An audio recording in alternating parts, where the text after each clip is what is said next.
Hey, what's up? Lightboltjoe here. Today we are going to discuss season one of Netflix's original show, Wednesday, starring Jenna Ortega as Wednesday Adams. You have Christina Ricci back as this normie professor with a backstory. We're not actually talking plot points, but we're going to talk some stuff. Gwendolyn Christie plays Principal Weems in this. Oh my goodness, she had this regal, just gorgeous perspective, and it's so amazing to see how far she, like, we were all introduced to her in Game of Thrones, and then she was Captain Phasma within the sequel Star Wars films, and then to have her now as Principal Weems. Well, granted, I don't know if she'll be in a season two, but it's she's just circulating with interviews saying this is the first time she's ever felt like beautiful on a screen before, and she just had this 50s regal Hollywood starlet kind of glow to her. It was amazing compared to the contrast of everyone else. I was blown away.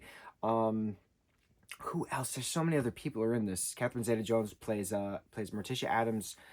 Gomez, plays by Louis. I forget his last name, but there's so this is based off of the Addams Family, right? So the Addams Family was a comic. It was a TV show in the '60s. It was a cartoon in the '80s. It was and the '90s, I believe. There's a Broadway musical. There's two films from the '90s that everybody loves, and Christina Ricci playing Wednesday Addams. Tim Burton's Christina Ricci playing Wednesday Addams, coming back again to play a character not in the same universe, but it's just so cool. It's all full circle moment. Now, this is a true testament to writing and creative design. Tim Burton is an executive producer on it. He directed 4 out of the 8 episodes. Danny Elfman is the creator of the theme for this. Didn't compose the whole score, but he did the theme for this, and it's very Danny Elfman and Tim Burton kind of a thing. But their combined stuff is very dark and gray. This had dark and gray, but it had a lot of color in it. And it's nice having the collaboration of the different producers because it's not just a Tim Burton property film. It's not just a Tim Burton show. It is other influences. So you have that Burton flair, but it's not entirely gray Burton. You have other stuff to it, which just it's a hybrid. It's a canema. It's a chimera. We're going to talk about a canema. It's a chimera. It's just so great. Now, this is going back to the writing aspect of it. It holds on its own. It doesn't even have to be associated with the Addams Family at all. It doesn't even have to be Wednesday Addams as the main character. It could be any goth emo girl who doesn't emote, who doesn't blink, who is out to seek, answers to these mysteries of murders and stuff at this new school she goes to, Nethermore Academy. So Nethermore Academy is this school for supernatural beings, but they're not called supernatural. They're called outcasts. The word supernatural is only used once by Christina Ricci in the very last episode. I kept track. And so you have the outcasts and you have the normies at this town, Jericho, Vermont, which was filmed in Romania. So it was very interesting how it all comes together. Uh, you have your gorgons, you have your furries, werewolves, you have your fangs, the vampires, you have your scales or the sirens, you have telekinetic people, you have Xavier's character is just so awesome. He can make drawings come to life. Oh, it's so cool. Wednesday has these psychic visions now.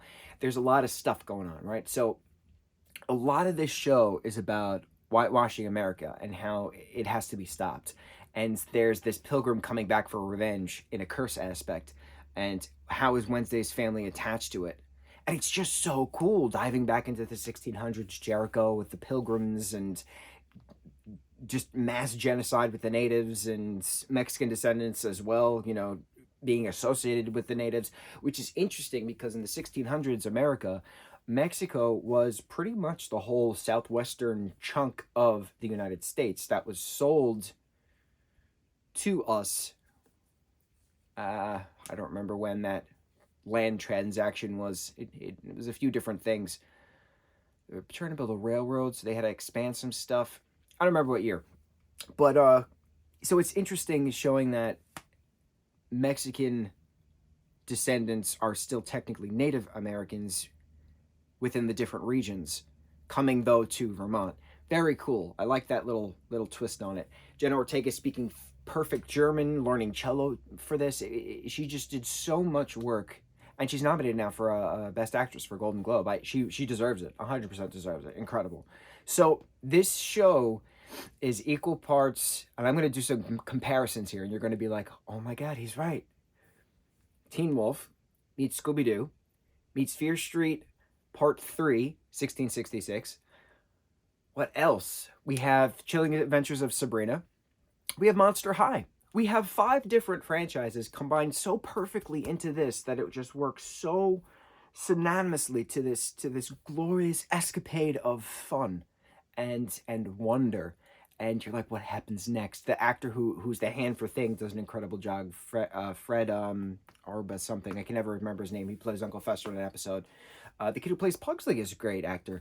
It's so well done. It is so well done. It's murder mysteries, but it's also family history mysteries. It's what's up with the Nethermore Academy and things. It's mystery on top of mystery, and who murdered whom when, and who's connected to this, and all of these different things circumventing, and who's framing whom for murder, and we get flashbacks to Gomez and Morticia at Nethermore High with Principal Wilms prior to becoming an academic leader, and we could have a spin-off prequel series just on those escapades of Morticia, Frump, and Gomez Adams, their days at Nethermore Academy, and Gomez's murder charge that was dismissed. Things, right? Things. Very historical within that aspect, but very true to explanations as to why we are looking at this. You're doomed to repeat history unless you face it, kind of a thing. There's so many quotable things. Oh, I forgot to throw in a comparison, right? We talked about Teen Wolf, we talked about Chilling Adventures of Sabrina, we talked about Monster High, we talked about Scooby-Doo, we talked about, what was the other thing I said? Something else I said. Oh, it's going to drive me nuts. Hang on. Oh, Fear Street, Part 3, 1966. This also is wicked, because you have Enid's character, who's this werewolf bubblegum pop girl, right? Dormed with Wednesday, who's this very gray, black and white filtered, gloomy, emo goth girl. And so you have very much Galinda and Elphaba as they dorm together at Cheers University. And Jenna literally says the line, "No good deed goes unpunished," and I freaked the freak out. If you're not familiar with Broadway, or musicals for that matter, you have no idea that no good deed goes unpunished. There's my horrible rendition of singing that. There's a pure, perfect line within Wicked. And I can't wait for the Wicked musical to come out as a movie. They're currently filming it right now, part 1 and 2. The cast is stacked, and I cannot wait. Very nervous, but I cannot wait.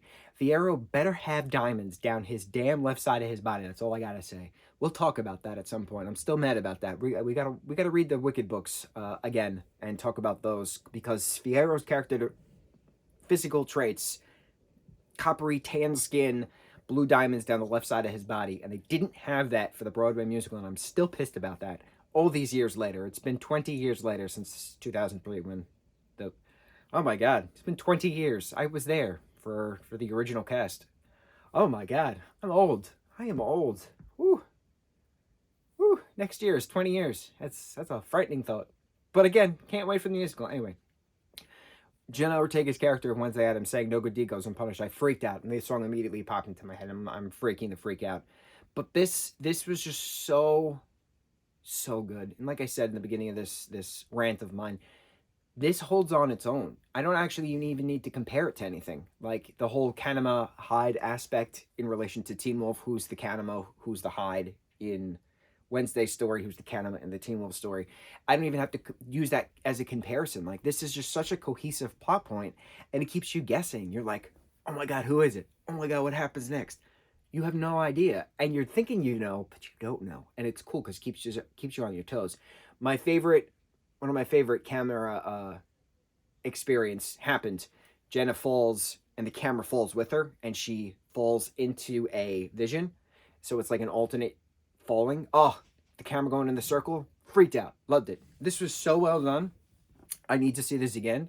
And I need to now watch the 90s films. I know we talked about the 2019 CGI film, the Addams Family. We never talked about the 91 and the 93, I believe, sequel, which was also big on the Pilgrims and, how white nationalism is a curse on America. So it's incredible, absolutely incredible. I understand the viral trends of the Bloody Mary, uh, dancing with the hand song. Love it. The dance scene is great. Loving the backstory on that. Love it. Love it, love it, love it, love it, love it, love it, love it. On to the next review. Mucho mahalo.